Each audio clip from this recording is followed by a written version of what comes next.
அவுதுபில்லாஹி மினஷ் ஷைத்தானிர் ரஜீம். பிஸ்மில்லாஹிர் ரஹ்மானிர் ரஹீம். மதிப்புக்குரிய சகோதரர்களே, சகோதரிகளே, அஸ்ஸலாமு அலைக்கும் வரஹ்மத்துல்லாஹி வபரகாத்துஹு. இன்ஷா அல்லாஹ் இன்றைய நாளில் ஜக்காத் கடமையாக்குவதற்குரிய சொத்துக்கள் எவை என்பது சம்பந்தமான சில விடயங்கள் தொடர்பாக இங்கே கருத்து பரிமாறுவதற்கு இருக்கின்றேன் இன்ஷா அல்லாஹ். அதில் முதலாவது, ஜக்காத் எந்தெந்த பொருட்களில் கடமையாகும் என்று சொல்ற தலைப்பை எடுத்தால் இமாம்களுக்கு மத்தியில் ஆரம்பமாகவே அதில் உண்மையிலே ஒரு விரிவான ஒரு கருத்து வேறுபாடு ஒன்று இருக்கின்றது.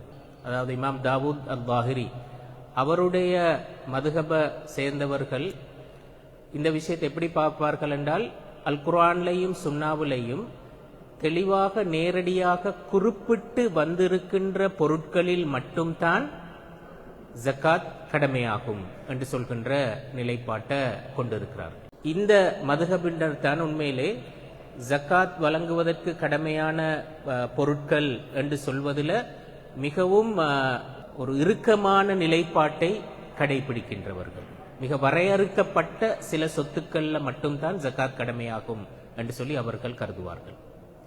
இதுல மிகவும் விரிவான நிலைப்பாட்டை கடைபிடிக்கின்றவர்கள் ஹனஃபி மதுஹபினர். அவர்கள் கருதுவார்கள் என்னண்டா, செல்வம் என்று சொல்லி நாங்க கருதக்கூடிய எல்லா வகையான பொருட்களையும் ஜக்காத் கடமையாகும். ஒரு விஷயத்தை நாங்க செல்வம் என்று சொல்லி கருதுறா ரெண்டு முக்கியமான கண்டிஷன் அங்க இருக்கணும் என்று சொல்லுவார்கள். அந்த குறிப்பிட்ட அந்த செல்வம் என்னுடைய கட்டுப்பாட்டில் உள்ளதாக அது காணப்படணும். அது முதலாவது கண்டிஷன். ரெண்டாவது கண்டிஷன் சொல்லுவார்கள் என்னண்டா, அது பயன்படுத்த முடியுமானதாக இருக்கும். அப்ப அதுல ஒரு ஒரு பயன்பாடும் காணப்படணும். அது என்னுடைய கட்டுப்பாட்டில் இருக்கின்ற ஒரு விஷயமாகவும் இருக்க வேண்டும். இந்த ரெண்டு கண்டிஷனும் இருக்கின்ற நேரத்துல தான் ஒன்று நாங்க செல்வம் என்று சொல்லிப்போம். அல் குர்ஆன்ல பயன்படுத்தப்பட்டிருக்கிற அம்வால் என்ற அந்த சொல், சொத்து, செல்வம் என்று நாங்க சொல்லுவோம். எதை நாங்க அம்வால் என்று சொல்லுவோம்டா, இந்த ரெண்டு கண்டிஷனுக்கு உட்பட்டதை தான் நாங்க அம்வால் என்று சொல்லுவோம். இந்த கண்டிஷனுக்கு உட்பட்ட எல்லா வகையான சொத்துக்களுக்கும் ஜக்காத் காணப்படுகின்றது என்று சொல்றது ஹனஃபி மதுஹபினருடைய நிலைப்பாடு. இந்த ரெண்டு மதுஹபுகளுக்கும் இடையில ஷாஃபி மதுஹபினர் சில விவசாய பொருட்கள்ல ஜக்காத்தை பொறுத்தவரையில் அவர்களிடத்துல மாறுபட்ட நிலைப்பாடுகள் காணப்படுகின்றன. அதே போல ஹம்பலி மதுஹபினர், மாலிக் மதுஹபினர் இடத்திலையும் அது போல வித்தியாசமான நிலைப்பாடுகள் காணப்படுகின்றன. அப்ப அதுல மிச்சம் குறுகிய நிலைப்பாட்டை கொண்டது லாஹிரியா மதுஹப், விரிந்த நிலைப்பாட்டை கொண்டது ஹனஃபி மதுஹப். இப்ப இதுல உண்மையிலே நவீன காலத்துல குறிப்பாக ஜக்காத் நிறுவனங்கள் இந்த நிலைப்பாடுகள்ல எந்த நிலைப்பாட்டுக்கு கூடுதலாக சார்பாக இருக்கின்றார்கள் என்று சொன்னா, ஹனஃபி மதுஹபினுடைய நிலைப்பாட்டுக்கு தான் கூடுதலாக சார்பாக இருக்கிறார்கள். ஏனென்றால் அதுதான் சமூகத்துக்கு பிரயோசனமானது. எல்லா சொத்துக்களுக்கும் ஜக்காத் கொடுத்தல் என்று சொல்வதுதான் உண்மையிலே அடிப்படை. என்ற குர்ஆன் குத் மின் அம்வாலிஹிம் சதகா, அம்வால் என்று சொல்லி பொதுவாகத்தான் பயன்படுத்தியிருக்கிறார். அது ஒரு ஜெனரல் டேர்ம். அந்த அம்வால் என்று சொல்றதற்குள்ளால அந்த ஏற்கனவே நாங்க சொன்ன அந்த கண்டிஷனுக்கு உட்பட்ட எல்லா சொத்துக்களும் உள்ளடங்க முடியுமானது என்று சொல்லி அவர்கள் கருதுவார்கள். அப்ப எந்த பொருட்கள் ஜக்காத் கடமையாகின்றது என்று சொல்வதில் வித்தியாசமான நிலைப்பாடுகள் இருக்கின்றன. அதுல ஹனஃபி மதுஹபுடைய நிலைப்பாடு ஒப்பீட்டு ரீதியில பொருத்தமான நிலைப்பாடு என்று சொல்லி நாங்க கருத முடியும்.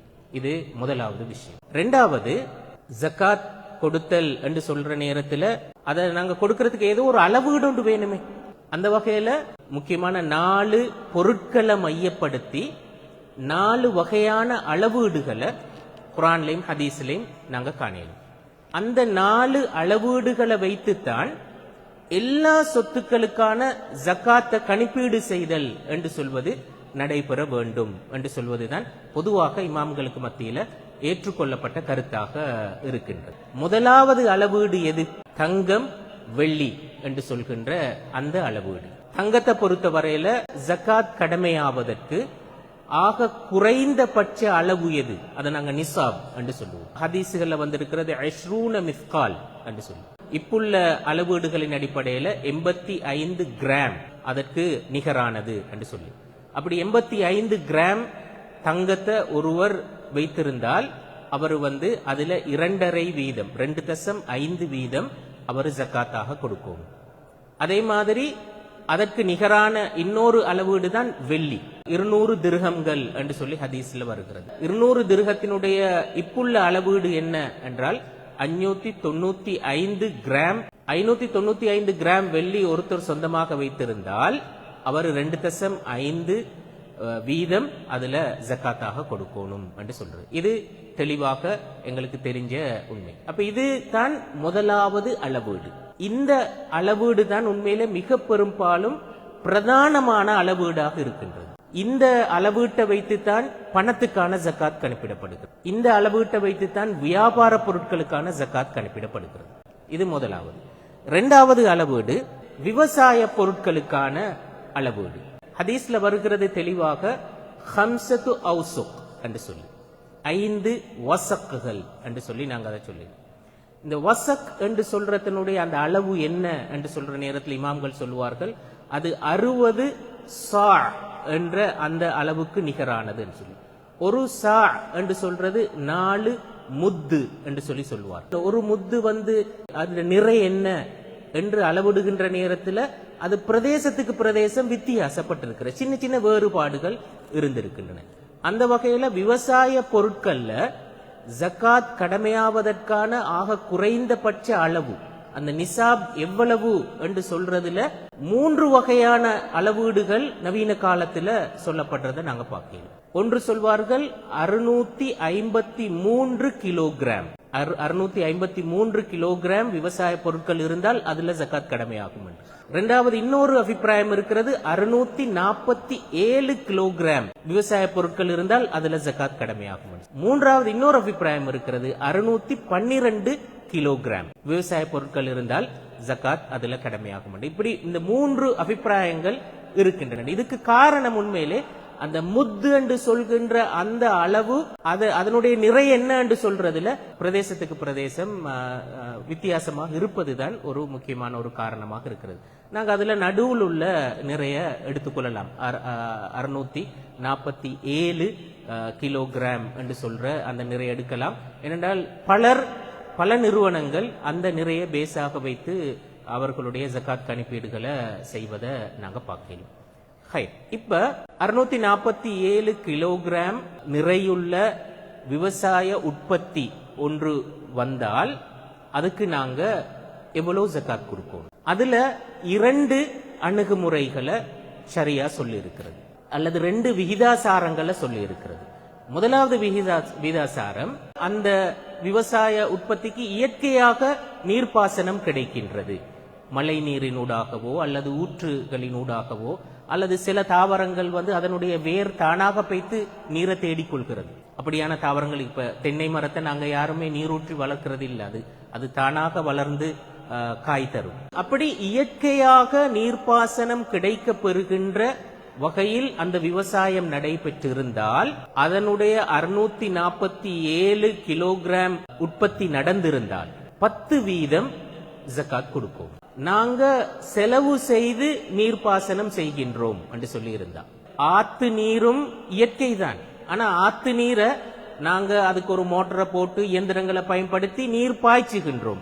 அப்ப அதுக்கு ஒரு காஸ்ட் ஒன்று இருக்கிற நாங்க செலவழிச்சு அந்த வேலையை செய்கின்றோம். அப்படி இருந்தா அங்க எத்தனை வீதம் கடமையாகும் என்றால் 5 வீதம் கடமையாகும் என்று சொல்லி இமாம்கள் சொல்லுவார்கள். அங்க உற்பத்தி செலவை கருத்துல கொள்ளல, உற்பத்தி செலவை பத்தி இங்க பேசல, நீர்ப்பாசன செலவை மையப்படுத்தி மட்டும்தான் இந்த வித்தியாசம் வருகிறது. இயற்கையான நீர்ப்பாசனம் நடந்தா, செலவில்லாம நீர்ப்பாசனம் நடந்தா 10 வீதம், செலவோடு நீர்ப்பாசனம் செய்ய வேண்டி வந்தால் 5 வீதம் என்று சொல்லி இந்த வேறுபாட்டை சொல்கிறது. அடுத்த 3வது அளவீடு கால்நடைகளுக்கான அளவீடு. இது எண்ணிக்கை அடிப்படையிலான அளவீடு. கால்நடைகளுக்கான ஜக்காத்துல முக்கியமாக 3 உயிரினங்களுக்கான ஜக்காத் தான் சொல்லப்பட்டிருக்கு: ஒட்டகம், மாடு, ஆடு. அப்ப ஒட்டகத்தை பொறுத்த வரையில 5 to 9 வரையில ஒரு ஆடு, 10 ஒட்டகமா மாறுற நேரத்துல 2 ஆடு, அப்படி அது 3, 4 என்று கூட்டிட்டு போகும். 25 ஒட்டகமாக மாறுகின்ற நேரத்துல தான் ஒரு ஒட்டகம் ஜக்காத்தாக கொடுக்கணும் என்று சொல்லி வரும். அதுக்கு பிறகு ஒரு கணக்கீட்டு முறை ஒன்று இருக்கிறது, கூடிக்கொண்டு செல்லும் அதற்கு ஏற்ப. அதே மாதிரி மாட்டை பொறுத்த வரையில குறைந்தது 30 மாடுகள் இருக்கின்ற நேரத்துல 1 வயது பூர்த்தியான ஒரு மாடு ஜக்காத்தாக கொடுப்போம். அது 40 மாடுகளாக மாறுகின்ற நேரத்துல 2 வயது பூர்த்தியான ஒரு மாடு ஜக்காத்தாக கொடுக்கணும். அங்கேயும் ஒரு கணக்கீடு ஒன்று இருக்கிறது. அந்த கணக்கீட்டின் அடிப்படையில் மாடுகளின் எண்ணிக்கை அதிகரிப்பதற்கு ஏற்ப ஜக்காத் கொடுக்க வேண்டிய அளவு எண்ணிக்கை கூடிக்கொண்டு போகும். அடுத்து ஆட்டை பொறுத்தவரையிலும் குறைந்தது 40 ஆடுகள் இருக்கின்ற நேரத்துல ஒரு ஆடு ஜக்காத்தாக கொடுப்போம். அது 40 தொடக்கம் 120 வரையில் 121 இருந்தால் 2 ஆடுகள் ஜக்காத்தாக கொடுக்கணும். அங்கேயும் ஒரு கணக்கு கொண்டு இருக்கிற அந்த கணக்கு படிக்கு ஆடுகள் எண்ணிக்கை அதிகரிக்க அதிகரிக்க ஜக்காத் கொடுக்க வேண்டிய அந்த ஆடுகள் எண்ணிக்கையும் கூடிக்கொண்டு போகும். இது 3வது கணிப்பீட்டு முறை. 4வது கணிப்பீட்டு முறை புதையல்களுக்கு சொன்ன கணிப்பீட்டு முறை. அதாவது யாருக்கும் சொந்தம் இல்லாத ஒரு நிலத்துல, அது நிலத்துல மேல் பரப்பில் இருந்தாலும் சரி, நிலத்துக்கு உள்ளால் இருந்தாலும் சரி, அதிலிருந்து கண்டெடுக்கப்படுகின்ற ஒரு புதையல் 20% ஜக்காத்தாக கொடுக்கும். அந்த புதையலுக்கு குறைந்தபட்ச அளவு என்று சொல்லி ஒன்று கிடையாது. அவர் கண்டெடுக்கப்படுகின்ற தொகை எவ்வளவோ அதுல 20% அவர் கொடுக்கும் என்று சொல்றதுதான் தெளிவாக ஹதீஸ்கள்ல வந்திருக்கின்ற விஷயம். அப்ப இந்த 4 வகையான அளவீடுகளை பார்க்கலாம். அதுல கால்நடைகள்ல மட்டும்தான் எண்ணிக்கை அடிப்படையில சொல்லி இருக்கிறது. மத்த எல்லாத்திலுமே விகிதாசார அடிப்படையில தான் சொல்லப்பட்டது. அப்ப ஆக குறைந்த வீதாசாரம் 2.5, கூடின வீதாசாரம் 20%. அப்ப 2.5, 5%, 10%, 20% என்ற அடிப்படையில தான் ஜக்காத் கொடுக்கப்பட்டதற்குரிய அந்த அளவீடுகள் சொல்லப்பட்டிருக்கிறது. இப்ப இந்த 4 வகையான அளவீட்டு முறைகள் தான் இஸ்லாத்துல பொதுவாக பேசப்பட்டிருக்கிறது. இந்த 4 அளவீட்டு முறையை வைத்துத்தான் எல்லா சொத்துக்களுக்குமான ஜக்காத் கணிப்பீடு நடைபெறுகின்றது. இதுல மிக பெரும்பாலும் அந்த தங்கம் வெள்ளியினுடைய அளவீட்டு முறையும் அதே மாதிரி விவசாய பொருட்களுக்கான அளவீட்டு முறையும் தான் அடுத்த சொத்துக்களோட அளவீட்டை மேற்கொள்வதற்கு மிக பெரும்பாலும் பயன்படுத்தப்படுறதை நாங்க பார்க்கலாம். எனக்கு தெரிஞ்சு கால்நடைகளோட எண்ணிக்கை அடிப்படையிலான அளவீட்டு முறைய வேற சொத்துக்களுக்கு பயன்படுத்தினத இமாம்கள் யாரும் அப்படி பயன்படுத்தினதை நான் பார்த்தது இல்லை. அதே நேரத்தில் ஓரளவுக்கு புதையலுக்கான அந்த அளவீட்டு முறைய சில சொத்துக்களுக்கு பயன்படுத்தி இருக்கின்றோம். அப்ப இந்த 4 வகையான அளவீட்டு முறைகளை தான் நாங்க பொதுவாக அவதானிக்க முடியும். இப்ப நாங்க நேரடியாக வருவோம். இந்த ஒவ்வொரு அளவீட்டு முறைகளின் அடிப்படையில நாங்க ஜக்காத் கொடுத்தல் என்று சொல்றது எப்படி நடைபெறணும் என்று சொல்ற விஷயத்துல முதலாவது தங்கம் வெள்ளி. இப்ப எங்களிடத்துல தங்கம் அது சேமிப்பில் இருந்தாலும் சரி, அது வியாபாரத்துக்கு நாங்க பயன்படுத்துறதாக இருந்தாலும் சரி, அது எங்கட வீட்டுல நாங்க பயன்படுத்துகின்ற பாத்திரங்களாக இருந்தாலும் சரி, அலங்கார பொருட்களாக இருந்தாலும் சரி, அல்லது யாராவது இப்ப ஆண்கள் நகையா அணிஞ்சாலும் சரி, ஆண்கள் நகையா அணிகிறது ஹராமானதுதான். அல்லது வீட்டுல தங்க பாத்திரங்களை நாங்க பயன்படுத்துறோம் சொல்றது ஹராமானதுதான். பாத்திரம் வீட்டுல இருக்கிறது பிரச்சனை இல்லை, அதை பயன்படுத்துறது ஹராமானது. ஹராமானதாக இருந்தாலும் இமாம்கள் சொல்லுவார்கள் என்னென்றால் ஜக்காத் கொடுக்கணும்டா ஜக்காத் கொடுக்கும். ஆண் அத நகையாக அணிந்திருந்தால் நகை அணிவது ஹராம் ஆணுக்கு, ஆனால் அவர் அதுக்கு ஜக்காத் கொடுக்கணும் சொல்லுவார். பெண்கள் நகையாக அணிகின்ற தங்கம் இதுக்கு ஜக்காத் எப்படி கடமையாகும் என்று சொல்றதுல இமாம்களுக்கு மத்தியில் உண்மையிலே அது கடமையாகுமா இல்லையா என்று சொல்றதுல ஒரு விரிந்த கருத்து வேறுபாடு இருக்கு. ஆனாலும் அதுல மிக பெரும்பாலான ஆட்களுடைய நிலைப்பாடு அல்லது நவீன காலத்துல நிறைய இந்த ஜக்காத் நிறுவனங்கள் அவங்க பொருத்தமானதாக கருதியது என்ன என்று சொன்னால், ஒவ்வொரு நாடு அல்லது பிரதேசம் அல்லது ஊர் மட்டங்கள்ல ஒரு தீர்மானத்துக்கு வரணும், பெண்கள் பயன்பாட்டுக்குரிய நகை என்று சொல்லி எவ்வளவு நகை சாதாரணமாக அணிவார்கள் என்று சொல்லி, அப்ப அவங்க தொடர்ந்தும் பயன்படுத்தி கொண்டிருக்கின்ற நகைகளுக்கு ஜக்காத் கொடுக்க வேண்டிய அவசியம் இல்லை. அது இல்லாம நகை என்ற வடிவத்திலேயே சேமிப்பில் இருக்கும் நிறைய நகைகள்.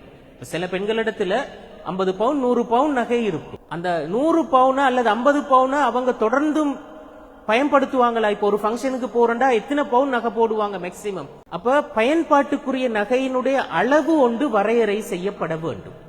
இப்ப இலங்கையில சில ஊர்கள் அப்படி ஒரு வரையறை. இப்ப எனக்கு தெரிஞ்சு அக்குரணையில அந்த அங்குள்ள ஜக்காத் கமிட்டியூடாக அப்படி ஒரு தீர்மானம் எடுத்திக்கிறாங்க, அந்த பயன்பாட்டுக்குரிய நகை அளவு என்ன என்று சொல்லி. அப்ப அது போல அது பொதுவாக ஒரு நாடு தீர்மானம் எடுக்க முடியும், ஒரு பிரதேசமோ அல்லது ஒரு ஊரோ அந்தந்த பிரதேசங்கள் அந்த விஷயத்தை ஹேண்டில் பண்ணுகின்றவர்கள் இப்படி ஒரு தீர்மானம் எடுக்க வேண்டும். அப்படி இல்லைண்டா குறைஞ்சபட்சம் அத யார்கிட்ட இருக்கிறோ அவங்க சரி அப்படி ஒரு தீர்மானம் எடுக்கும். அப்பதான் ஜக்காத் எதுல கொடுக்கணும் எதுல கொடுக்க தேவையில்லை தெளிவான முடிவுக்கு வரையும். அப்படி ஒரு தீர்மானத்துக்கு வந்து ரைட் நான் ஒரு 5 பவுண்ட் டன் கண்டினியூவா பயன்படுத்துறேன். அப்ப மீதம் உள்ள பகுதி நாங்க ஏற்கனவே சொன்ன மாதிரி 10.5 பவுண்ட் 85 கிராம் அளவை விட கூடுதலாக இருந்தால் பயன்பாட்டுக்குரியத்தை நாங்க ஓரமாக்கிட்டு மீதம் உள்ளது அந்த அளவை விட கூடுதலாக இருந்தா அல்லது அந்த அளவோ அல்லது அதை விட கூடுதலாக இருந்தாலோ அதுல 2% நாங்க ஜக்காத்தாக கொடுக்கணும்.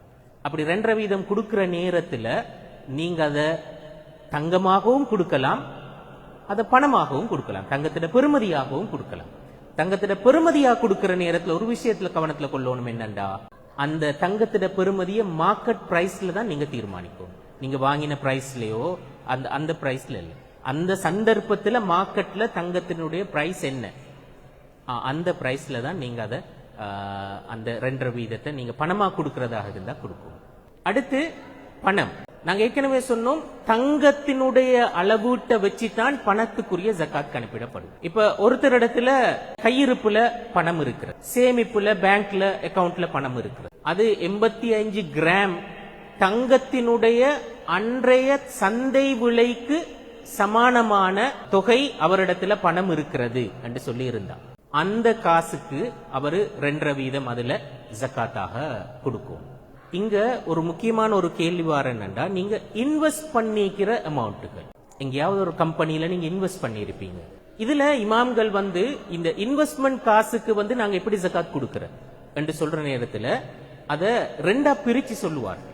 நாங்க இன்வெஸ்ட் பண்ணிருக்கிற அந்த செக்டர் என்ன, விவசாய உற்பத்தியிலேயா நாங்க அந்த இன்வெஸ்ட்மெண்ட்டை செஞ்சிருக்கிறோம், அல்லது ஒரு சில்லறை வியாபாரமா, இப்போ ஒரு ஹார்ட்வேர் பிசினஸ் உண்டு அதுல இன்வெஸ்ட் பண்ணிக்கிறா, அல்லது ஒரு லேண்ட் பிசினஸ்ல இன்வெஸ்ட் பண்ணிக்கிறா, அல்லது வெஹிக்கிள் பிசினஸ்ல இன்வெஸ்ட் பண்ணிக்கிறோம், எதுல நாங்க இன்வெஸ்ட் பண்ணிக்கிறோம் என்ற அதை வச்சு அதுல எவ்வளவு ஜக்காத் கொடுக்கணும், எப்படி ஜக்காத்தை கணிப்பிடணும் என்று சொல்றது வித்தியாசப்படும். இப்ப உதாரணத்துக்கு இப்ப ஒருத்தர் வந்து ஹோட்டல் இண்டஸ்ட்ரியில வந்து இன்வெஸ்ட் பண்ணிக்கிறீங்களே, பெரிய அந்த 5 ஸ்டார் ஹோட்டல் இண்டஸ்ட்ரியில இன்வெஸ்ட் பண்ணிக்கிறார்.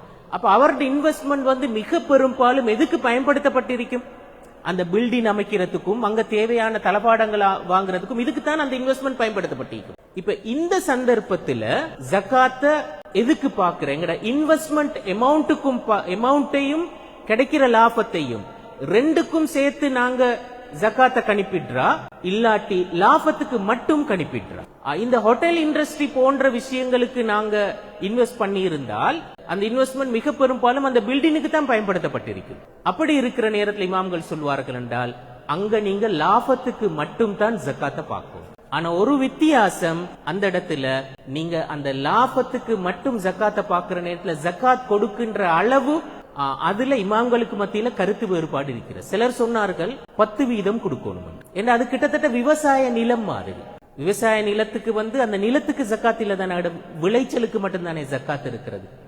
அது போலதான் இப்ப இந்த ஹோட்டல் இண்டஸ்ட்ரியில இன்வெஸ்ட் பண்ணினது. அப்ப அதோட முதலுக்கு ஜக்காத் இல்ல, லாபத்துக்கு மட்டும்தான் ஜக்காத். அப்ப அந்த நேரத்துல அந்த விவசாய உற்பத்தியிட ஜக்காத் மாதிரி தான் அதை பார்க்கணும் சொல்லுவார். சிலர் சொன்னார்கள் 10% கொடுக்கணும், சிலர் சொன்னால் 5% கொடுக்கணும், இன்னும் சிலர் சொன்னா இல்ல அது பழைய அது பணம் தானே, அந்த வகையில 2% கொடுத்தா போதும் என்று சொல்ற வித்தியாசமான அபிப்பிராயங்கள் இருக்கின்றன. ஆனா அதுல அநேகமான நவீன கால அறிஞர்கள் சொன்னார்கள் 10% கொடுப்பதுதான் மிகவும் பொருத்தமானது என்று சொல்லி. இப்ப இதே வந்து ஒருத்தர் ஹார்ட்வேர்ல இன்வெஸ்ட் பண்ணிக்கிறேன்னு வைங்களே, அல்லது லேண்ட் பிசினஸ்ல இன்வெஸ்ட் பண்ணிக்கிறார். அப்ப அது வந்து அந்த லேண்டோ அல்லது ஹார்ட்வேரோ அதுவே விற்பனை பொருள். அப்ப எப்படி நாங்க ஜக்காத்தை கணிப்பிடுற, அப்ப அங்க முதலுக்கும் லாபத்துக்கும் ரெண்டும் சேர்த்து தான் நாங்க ஜக்காத்தை கணிப்பிடுவோம். ஏன்னா அந்த முதல் வந்து முழுக்க விற்பனை பொருளாக மாறி இருக்கிறது. அப்ப அந்த வகையில நாங்க அந்த முதல் லாபம் ரெண்டையும் சேர்த்து தான் நாங்க ஜக்காத்தை கணிப்பிடணும். அதுக்கு வந்து 2% தான் நாங்க ஜக்காத்தாக கொடுக்கணும். அது இமாம்களுடைய உடன்பாடான நிலைப்பாடு. இந்த விளக்கத்தை இமாம்கள் சொன்னது அந்த குறிப்பிட்ட இன்வெஸ்ட்மெண்ட் எந்த செக்டர்ல செய்யப்பட்டு இருக்கிறது என்பதை எங்களுக்கு தெளிவாக தெரிஞ்சு கொள்ள முடியுமாக இருக்கிற நேரத்தில் சில கம்பெனிகள் இருக்கும், பெரிய கம்பெனிகள், நாங்க போடுற சின்ன ஒரு அமௌண்ட் அது எங்க எதுக்கு அவங்க பயன்படுத்துறாங்கன்னு எங்களுக்கு தெரியாது. நவீன காலத்துல தான் அந்த இஷ்யூ இருக்கிறது. அப்படி இருக்கிற நிலைமையில பொதுவாக நவீன காலத்துல இருக்கிற அறிஞர்கள் சொன்ன பொதுவான ஃபத்வா என்னண்டா, எங்களுக்கு தீர்மானிக்கிறது கஷ்டம், அதனால நீங்க உங்களோட முதல் உங்களோட லாபம் அந்த ரெண்டுக்கும் சேர்த்து நீங்க ஜக்காத்தை கணிப்பிடுங்க என்று சொல்லித்தான் சொல்லுவார்கள். இதே மாதிரி தான் இந்த ஷேர் மார்க்கெட்ல நாங்க இன்வெஸ்ட் பண்ற நேரத்தில் அங்க ஒரு வித்தியாசம் ஒன்று இருக்கிறேன். இப்ப சிலாக்கள் ஷேர்ஸ் வாங்குவாங்க எப்படி என்றா அவர் நீண்ட காலத்துக்கு அந்த ஷேர்ஸ் அதுல இன்வெஸ்ட் பண்ணி இருக்கிற அவருடைய நோக்கம் இல்ல. ஏன்னா ஒவ்வொரு ஷேரும் ஒரு வியாபார பொருள் மாதிரி தானே. கம்பெனியிட நான் ஒரு 1000 ஷேரை வாங்குறேன், என்ன விலை கூட்டுற நேரத்தில் நான் வித்துறேன். இப்ப நிறைய பேர் அந்த பர்பஸ்ல தான் ஷேர் வாங்குவாங்க. இந்த மாதிரி ஷார்ட் டேர்ம்ல ஷேர் மார்க்கெட்ல இன்வெஸ்ட் பண்றேன்னு சொன்னா அதுல அவர் அதனுடைய முதல் லாபம் ரெண்டுக்கும் சேர்த்து அவர் ஜக்காத்தை பார்க்கணும். முதல் சொன்னா இப்ப அந்த ஒவ்வொரு ஷேருக்கும் உள்ள அந்த நேரத்தில் உள்ள மார்க்கெட் வேல்யூ என்னன்றதை பார்க்கணும். அவர் 1000 ஷேர் வாங்கிக்கிறாருண்டா அந்த நேரத்தில் உள்ள அந்த ஷேருக்கான அந்த மார்க்கெட் வேல்யூ என்னன்றதையும் அவருக்கு அதை விற்கிறதுனால வரக்கூடிய லாபம் என்னன்றதையும் வச்சு அவர் அதுக்குரிய ஜக்காத்தை கணிப்பிடுவோம். அப்படி இல்லாம சில கம்பெனிகளுக்கும் பெரிய கம்பெனிகள்ல நீங்க ஷேர்ஸ் வாங்குற நேரத்தில் அது ஒரு நீண்ட கால ப்ராசஸ்ல நீங்க வாங்கியிருப்பீங்க. அதுல கம்பெனியால உங்களுக்கு அதுக்கு அந்த ஷேர்ஸுக்கு சில வேலை லாபம் கிடைக்கும். நீங்க எப்பயாவது 5 வருஷத்துக்கு ஒரு தடவை, சில வேலை 10 வருஷத்துக்கு ஒரு தடவை அந்த ஷேரை சில டைமுக்கு நீங்க விற்பீங்க. அப்படியான நிலைமை காணப்பட்டால் ஏற்கனவே நாங்க சொன்னோமே அந்த இன்வெஸ்ட்மெண்ட்டுக்கு அதே முடிவு தான் இங்கேயும் சொல்லப்படுது. அது எந்த செக்டர்ல இன்வெஸ்ட் பண்ணப்பட்டிருக்கிறேன்னு தெரியுமாண்டா நாங்க அதுக்கேற்ற மாதிரி அந்த ஜக்காத்தை கொடுப்போம். தெரியலையா அந்த ஷேர்ஸினுடைய எண்ணிக்கைக்கு என்ன கொஸ்டோ அதே மாதிரி அதனுடைய லாபம் ரெண்டுக்கும் சேர்த்து நாங்க ஜக்காத்தை கொடுக்கணும் என்று சொல்லி இமாம்கள் சொல்லுவார்கள். இதுல இருக்கிற இன்னொரு முக்கியமான விஷயம் தான் சம்பளம் எடுக்கின்றவர்கள். சம்பளம் எடுக்கின்றவர்களுக்கு ஜக்காத் இருக்கிறதா என்று சொன்னா கண்டிப்பாக ஜக்காத் இருக்கு. இப்ப நிறைய பேர் பெரிய கொழுத்த சம்பளம் எடுக்கின்றவர்கள் இருக்கிறார்கள் தானே.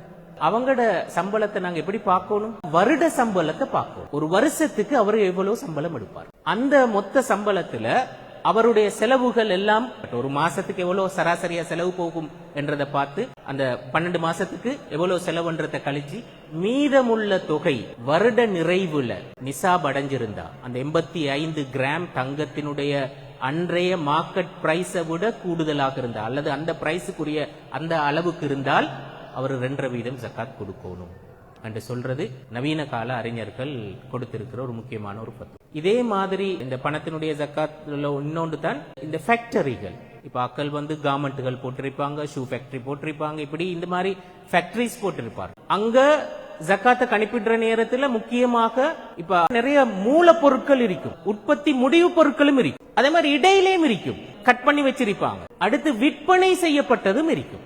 இந்த எல்லாத்தையுமே கூட்டோம், செலவுகள் எல்லாம் கழித்து கடன் இருந்தா அந்த கடனையும் கழித்து மீதமுள்ள தொகை அந்த 85 கிராம் தங்கத்தினுடைய பெருமானத்துக்கு வந்தால் அவர் 2% ஜக்காத் கொடுப்போம். இது பொதுவாக இந்த பணத்தை மையப்படுத்தி பேசுகின்ற நேரத்தில் சொல்லப்பட்ட மிக பிரதானமான விஷயம். வியாபார பொருட்களை பொறுத்தவரையில பொதுவாக வியாபார பொருள் என்று சொல்றது என்ன என்று சொல்லி இமாம்கள் சொல்ற நேரத்தில் லாப நோக்கத்தோட விற்பனைக்காக நாங்க எடுத்து வச்சிருக்கின்ற பொருட்கள், என் வீட்டுல இருக்கின்ற ஒரு பொருளாக இருக்கேலும் அல்லது நான் காசு கொடுத்து வாங்கி வச்சிருக்கின்ற ஒரு பொருளாக இருக்கேலும், அப்ப லாப நோக்கத்தோட விற்பனைக்காக வைத்திருக்கின்ற எல்லா பொருளும் அந்த வியாபாரம் என்று சொல்கின்ற அந்த இதுல கருதப்படும்.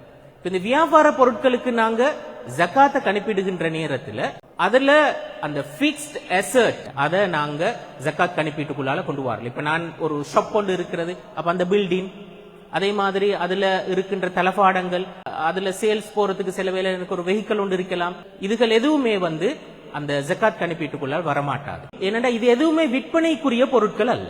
விற்பனைக்கு என்று சொல்லி இருக்கின்ற பொருட்கள் அவற்றினுடைய மொத்த பெறுமதி என்ன என்று சொல்லி பார்த்து, அதுல நடந்த சேல் என்ன என்று சொல்லி பார்த்து, இதெல்லாத்தையும் மொத்தமாக கூட்டி எனக்கு வரக்கூடிய செலவுகள், அது என்னுடைய தனிப்பட்ட செலவுகளாக இருக்கலாம், அந்த பிசினஸுக்குரிய அந்த செலவுகளாக இருக்கலாம், ஏனென்றால் லைட் பில் கட்ட வேண்டி வரும், வாட்டர் பில் கட்ட வேண்டி வரும், இந்த வகையான செலவுகள் எல்லாமே கழிச்சிட்டு மீதம் இருக்கின்ற தொகை 85 கிராம் தங்கத்தினுடைய பெருமானத்தில் இருந்தால் அவரு அதுக்கு 2% ஜக்காத் கொடுக்கும். இங்க ஒரு முக்கியமான ஒரு விஷயம் ஒன்று இருக்கிற என்னன்னா, இப்ப நிறைய பேர் இதுல ஒரு பகுதியில மட்டும் அவருடைய வருமானத்துக்கான வழி இல்லை. ஒருத்தர் ஒரு ஜப்புல இருப்பார், அவருக்கு சம்பளமும் வருகிறது, ஒரு இடத்துல இன்வெஸ்ட் பண்ணி இருப்பார், அதே மாதிரி எங்க சரி ஒரு இடத்துல ஒரு வெஹிக்கிளை வாங்கி ஹயருக்கும் விட்டு இருப்பார், திரும்ப ஒரு விவசாய செக்டர்லயும் அவர் என்ன சரி கொண்ட இன்வெஸ்ட் பண்ணிப்பாரு. இப்படி பல வித்தியாசமான இன்வெஸ்ட்மெண்ட்டுகள் இருக்குமாக்கள். சிலர் நாட்டுல ஃபேக்டரிகள் கூட போட்டிக்கிறாங்க. இந்த பல வடிவத்துல அவங்களுக்கு வருமானம் வரக்கூடிய வழிகள் இருக்கு. இந்த நேரத்துல இது ஒவ்வொன்றையும் தனித்தனியாக பார்த்து ஜகாத் இருக்கிறதான்னு சொல்லியா நாங்க பார்க்கணும். கணிப்பிடுற நேரத்துல தனியா தான் கணிப்பிடணும்.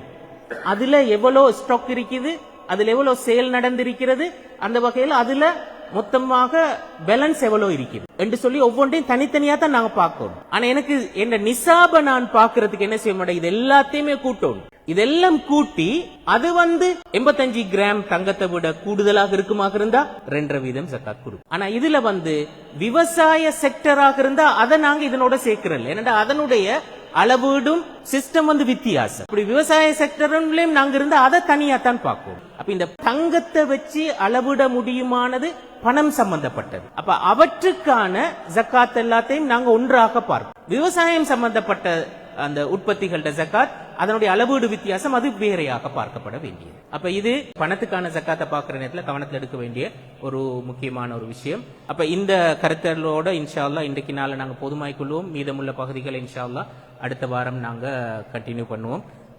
ஆஹிர் தவானா அல்ஹம்துலில்லாஹி ரப்பில் ஆலமீன்.